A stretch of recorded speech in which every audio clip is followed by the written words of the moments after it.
Then when I got there, I realized that parts of the FaceTime had been left out and it was actually a hoarder's home. It wasn't until I started residency here in Madison that I started hearing from our visiting students coming across the country here that their housing experiences are terrible as well. And that's when I started to really piece the puzzle together. Hey everyone, welcome back to the Startup Wisconsin podcast, a show where you can learn about Wisconsin's growing tech scene through stories of startups, founders, investors, and the talented people making it all happen. Today, I'm talking with Christina Henderson, who's doing something that sounds nearly impossible for many, building a startup while working as a full-time anesthesia resident in Madison, Wisconsin. Christina is the founder of Reliable Residence, and they're solving a problem that affects thousands of healthcare workers but gets almost no attention today. When medical students and healthcare travelers need housing for rotations that last 1 to 12 months, they're stuck between expensive short-term rentals and annual leases they can't commit to. Christina learned this the hard way during a rotation at Duke, when she ended up in a hoarder's home and woke up to cockroaches crawling across her bed. Reliable Residence creates that missing middle. Midterm housing specifically for healthcare professionals, with every property personally vetted by Christina and her co-founder. They've even partnered with major property owners, and it all started with Christina literally walking into someone's office. We talk about balancing a medical residency while building a company, the support of the Madison startup ecosystem, and Christina's goal to help more healthcare professionals realize that they're in the perfect position to identify and solve problems. So let's jump into my conversation with Christina Henderson from Reliable Residence. We just launched our platform today. Like literally today? Literally today. That's awesome. That's congrats. Good timing. It's like crazy timing. Yeah, that's cool. Hopefully this wasn't like, oh crap, I got to like fit that into like the launch day and all that kind of stuff. But no, good. We did have one bug pop up, but we were able to fix it right before we hopped on. So nice. All is well. Awesome. Well, cool. Let's start with your story. You're a full-time resident physician. What part of that experience led you to decide to like start a company as well? I never really expected to be a founder. I was pretty committed to the medical field and becoming a physician. But when I was a medical student in 2022 and 2023, I had a housing experience that just stuck with me. And then that turned into talking to other medical students who had terrible housing experiences. And eventually this just kind of snowballed into a project and eventually a company that's been just amazing to be a part of. Yeah, that's great. That's great. So what about like that experience? I believe from what I looked up, you were in rotation at Duke, it looks like. I don't know if that's correct or not. And then what kind of happened there to be like, oh, I really want to make this thing called Reliable Residence. What was going on, and like what was kind of what were the pain points that were happening? Yeah, it's quite the story. So medical students are required to do rotations for the most part across the country, usually for a month at a time. I scored a great rotation at Duke in the hyperbaric medicine chamber, which is the only Navy SEAL approved hyperbaric chamber in the country. So I was very excited to do that. And then I flew out there. I did not drive. So I had to find housing that was close to Duke, was walkable. I ended up finding a room for rent online, and I FaceTimed the homeowner before I got there to make sure it checked out. Then when I got there, I realized that parts of the FaceTime had been left out and it was actually a hoarder's home. Oh my gosh. Yeah, I was stuck at the time because finding something last minute was just definitely not an option. So I stayed in my room for the most part. And then about 2 weeks into the 4-week rotation, I woke up to a cockroach crawling across my bed. So you could imagine that I got pretty much no sleep the entire rest of the 2 weeks that I had left. It definitely stuck with me. I did not perform as well in that rotation as I could have if I had had a good housing experience. But ultimately, I left there thinking, okay, maybe it's just me. This is kind of a one-off and rare. It wasn't until I started residency here in Madison that I started hearing from our visiting students coming across the country here that their housing experiences are terrible as well. And that's when I started to really piece the puzzle together. Why haven't like the hospital systems or the universities like tried to figure out a way to serve like these types of folks? Like, hey, you're coming here, we're going to help you, have housing for the first 3 to 6 months until you can find a place, because finding a place is so difficult. Like, why do you think that like no one else has like figured this out yet? Yeah, it's pretty surprising, right? It's very surprising that it's not more included in rotations and medical programs in general. Mm-hmm. Some do provide it, but I'd say it's more rare. And I think there's 2 reasons. I think cost is definitely one of them. Housing and healthcare hubs is typically very expensive. And 2, it's so low on their priority list, which is really unfortunate because we're heavily reliant on healthcare travelers like nurses and doctors to fill in the gaps.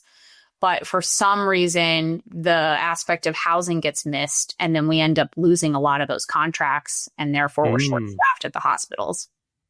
Yeah, and you commented before, like, because like you have nowhere to, like, if you can't find a place where you can sleep, get good sleep, feel safe, you're just having some sort of quality of life outside of work, which is already stressful, right? Like, you leave a stressful environment, and not every medical job is super stressful, but like, yeah, you're working in a hospital environment, you get home and you're stressed out because I don't know if there's going to be a cockroach or bugs or whatever wherever I'm sleeping, and that's a big deal because, like, when you're trying to help other people like with their own health problems and you can't function because you're like didn't get any sleep, that's not great either. So it's just very fascinating that they wouldn't make that, like, I guess not a priority, but like make it more important than what it is today. So definitely. I think your home is your escape from work. And for people that have never been to these cities before, the home is just all that more important. So to not have a good setup is huge impact for our healthcare travelers. And then it just trickles down and affects all of us really when ER wait times are hours and hours and hours, and you can't get into elective surgeries. And so really it affects the whole community. Yeah. So you have a platform. It looks like it's a website, and it's has like housing inventory similar to what you would see like on Airbnb or Zillow or something like that, where you can kind of see different living opportunities. Maybe talk about that. Like, how does that, your platform, make the whole process of finding a place to live easier? And what are you guys doing to like get those listings on there? Like, what does that look like?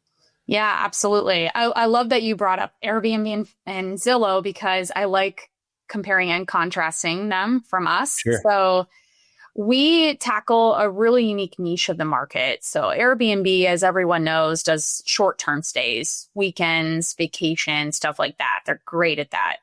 The problem lies in that when you take a nightly rate, even if you price reduce it, and then you turn into a 3-month-long stay, it's super expensive.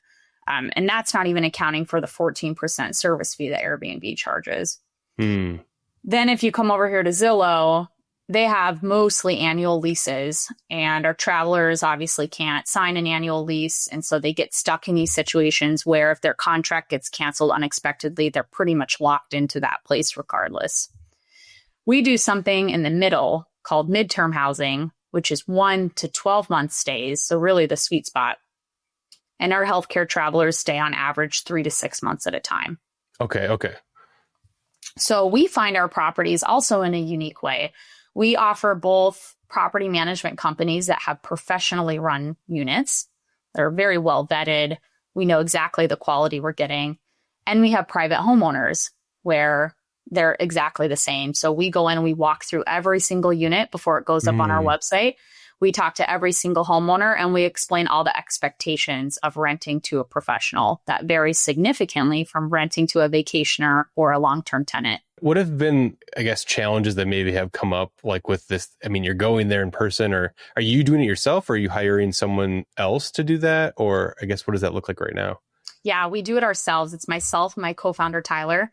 Okay. And we walk through every unit, which has been a lot recently, actually, because as we've started to gain traction in the community, we've had a lot of homeowners reach out wanting to put their rental on our platform. Oh, that's great. Yeah, do you have a kind of like a future plan of like, hey, at some point, like we can't get to every property ourselves? Do you kind of have a thought on who you could rely on or use in the future for that, something like that? Yeah, we have a few recent college graduates that we rely on for some things with the company. We are very careful to select the people that we work with because, of course, they represent our brand. And we Sure. wouldn't trust one of them to do that in the future. But for now, I really like vetting the property myself and kind of giving it the founder stamp that it deserves. Yeah. Has there been any challenges with that process? Like, do you feel like now that you've done it so many times, maybe the first like handful were like, oh, we should think about that moving forward? Like, were there any things like that kind of popped up through the learning process? Yeah, a big learning thing for us has been property management companies and their structure of how they screen their incoming tenants.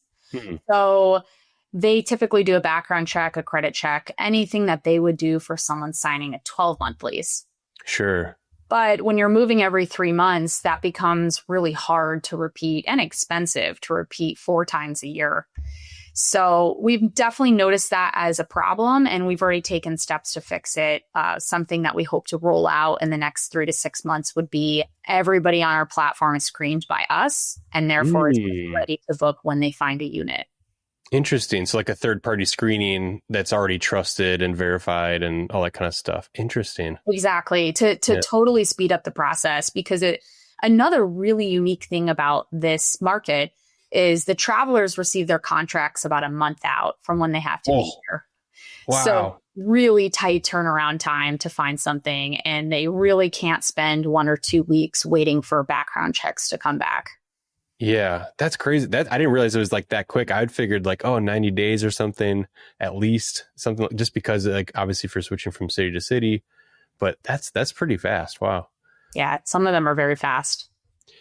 So how are you balancing all this right now? Like you have a co-founder, technical co-founder, it sounds like, but you're still working full time, right?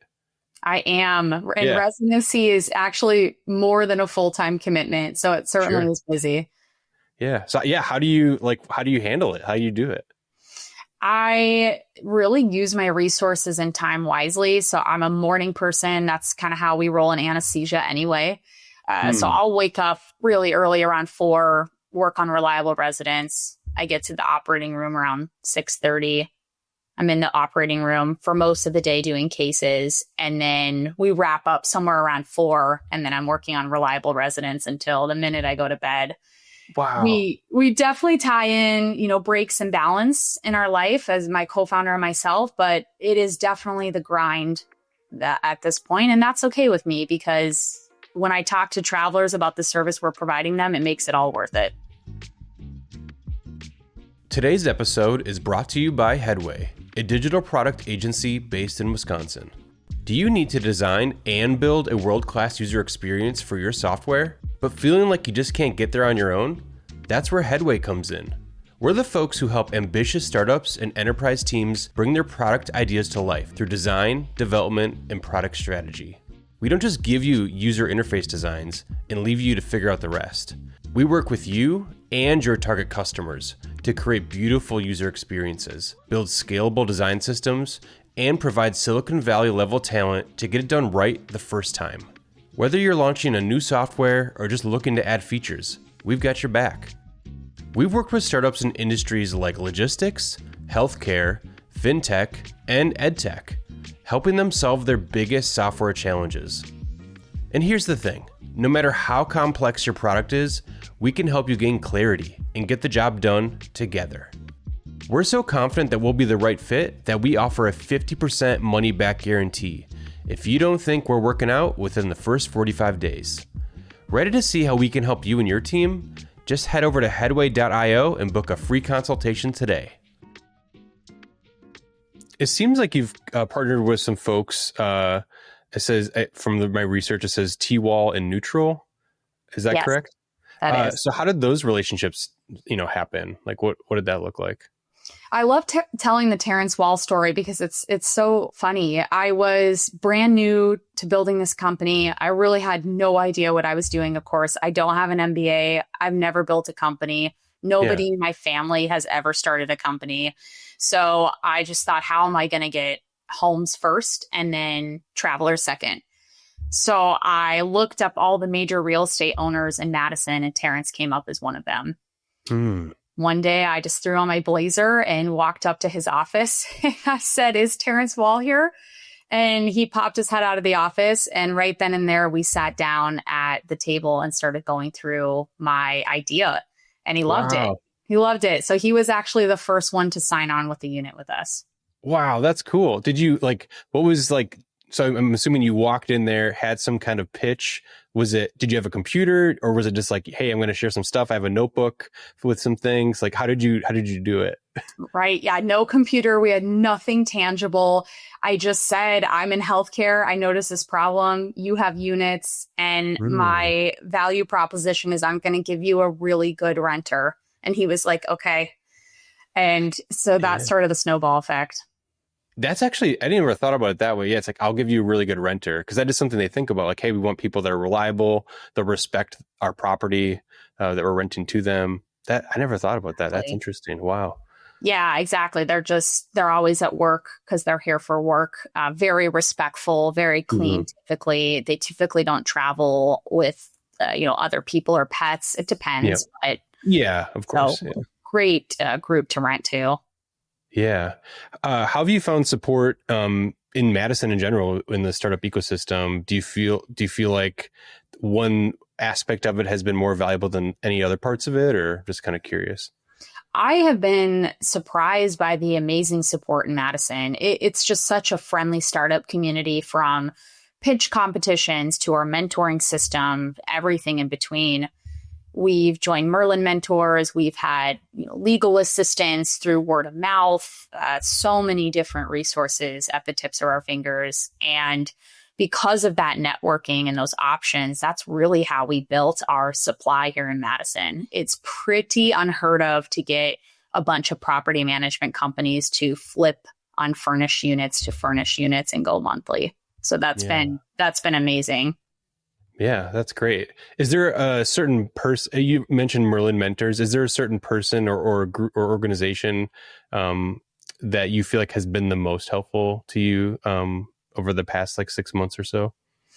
Yes, I have. Susie Yonkel and Merlin Mentors has been amazing. She knows everybody. She's wonderful. I would say two other people that have been incredible has been a mentor of mine at the hospital that actually started a biotech company. Oh. And so, while a different perspective, to have somebody in medicine who's also an entrepreneur has been really insightful. And then the third one would be a real estate mentor, Craig Colts, and he's been wonderful as well. He knows a lot of people in the Madison community, and that's been extremely helpful for us. Yeah, that's cool. I'm like hearing you say, I have someone that has experience doing, an entrepreneur that's also in the medical field, but also someone that's an entrepreneur within real estate. Like, if it's almost like you're building your mini board of directors, because they all have their unique expertise to share with you. Like, you're kind of doing it as you're launching the product. It's very, very, very cool.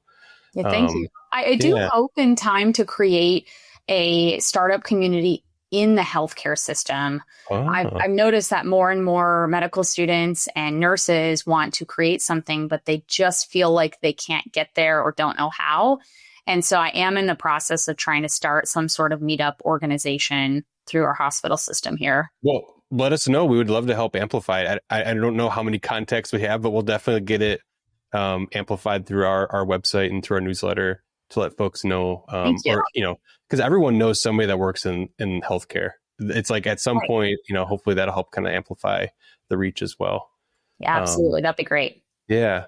Yeah. In your mind, what does that look like? I'm kind of curious. Have you been chatting with other organizations about how to make that happen?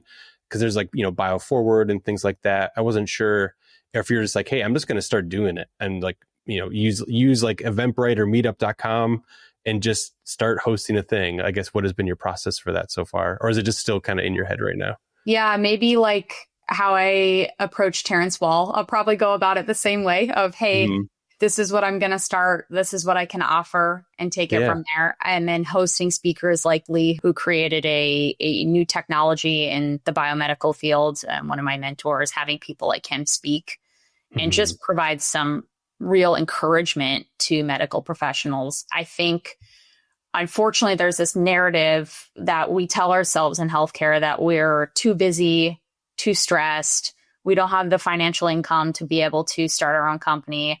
when really it's the exact opposite. I mean, we are in the best spot to recognize issues in healthcare and then suggest a solution. Yeah, that's awesome. I love that. It's like you already, your plate's full, but you're like, I think I can put a little more or get a side dish of that. You're just like, I love that. I think when I think about Wisconsin, a lot of the things that when things happen, it's because of people like you. Like, hey, I'm super passionate about this thing. I have a lot of experience in this field. I'm going to make a thing happen. Like, I don't, it's like when you think about like the community you want to build, it's like the outcomes of it are like, I just want to do it because no one else is doing it. And if I don't do it, who will? I mean, right. It's just, that's how I feel, at least like when I with something like this, like, I don't know who else will do it if I don't do it. Right. Exactly. Yeah. And you know that you're passionate about it and you can bring value, and hopefully it can live on even if you progress past that startup, that point, whatever it may be. Yeah. That's great. So what's next for Reliable Residents? Like where do you feel like you need the biggest help right now? If someone's listening, if they were reaching out, or just like, what are the next kind of phases of you kind of building and growing it as a business? Well, as we said, we just launched. So day one of launch, which is so cool to see happen. Yeah. I've been hand matching travelers actually for the last 6 months. So while we have proved out that the matchmaking works, we're now shifted to a platform model, which is just all the more exciting because then we can dedicate time and resources to starting to move outside of Madison into other areas of healthcare fields in Wisconsin, like Marshfield, Eau Claire, things like that. Where we could use the most help would be visiting our website and sharing us among the community. We know that we're still pretty new. We need to get the word out. And ultimately, we're a local backyard company, and we would love the community's support with that. Hopefully someone listening can be a part of that and help. There's a stat that I don't know if you've shared it or where I've read it, but if it's true, only 5% of physicians ever start a company. And what do you wish more people in healthcare knew about building something on their own? I wish more people in healthcare knew the major advantage that they're in by being in healthcare.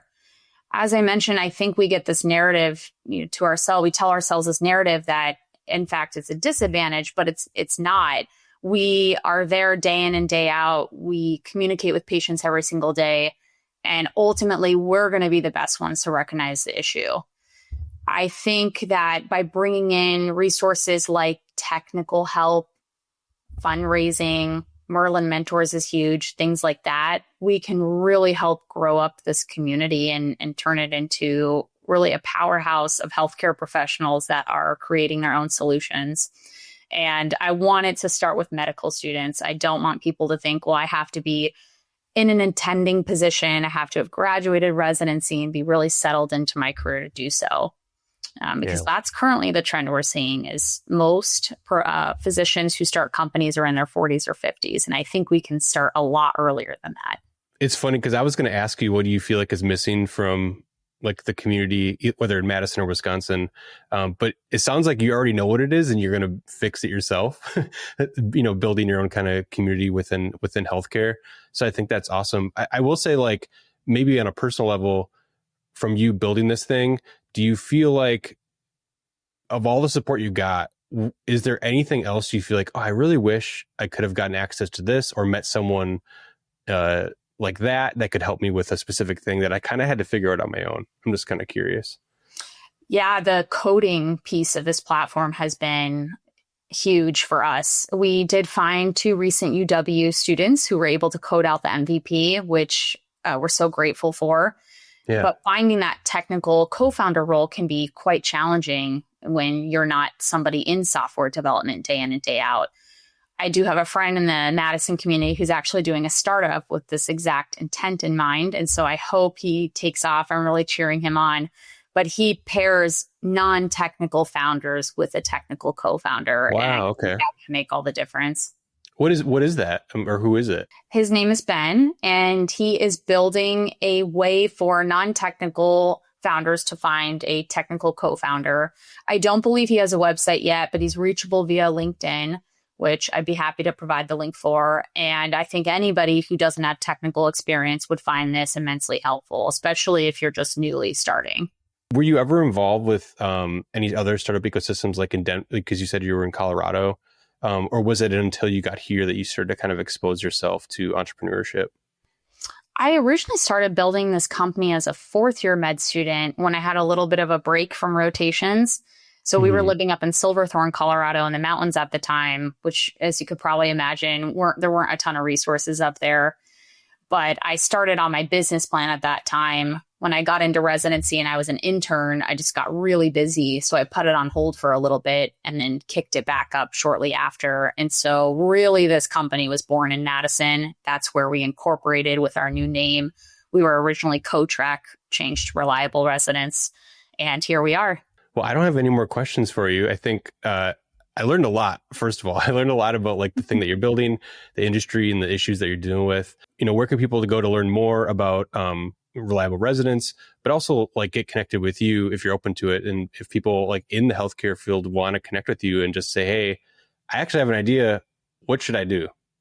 Maybe share some of that. Yeah, you can go to reliableresidence.com to check out our page, our product that we've been working so hard on. I'm really excited to hear your feedback. And then to get in touch with me directly, you can do one of two things. You can go to the website and there will be a Google number that says contact the founder. So you can reach out to me there. Or you can find me on LinkedIn at Christina Henderson and send me a message there as well. And I would love to chat with you. I really appreciate you taking the time out of you're a very busy person. It sounds like from just like today's discussion. So I really appreciate your time. And I wish you the best of luck with everything. And congrats again on launch day today. That's crazy timing. Did not realize. Yeah. I wish you the best of luck. Yeah. Thank you so much. I really appreciate you having me on. And I just love being able to share this with the community and give back. Thanks for joining us on the Startup Wisconsin podcast. Want to support the show? Don't forget to subscribe and get updates. If you're feeling generous, you can share, rate, and review our podcast to help others find us. All right, folks, until next time, let's keep moving Wisconsin forward.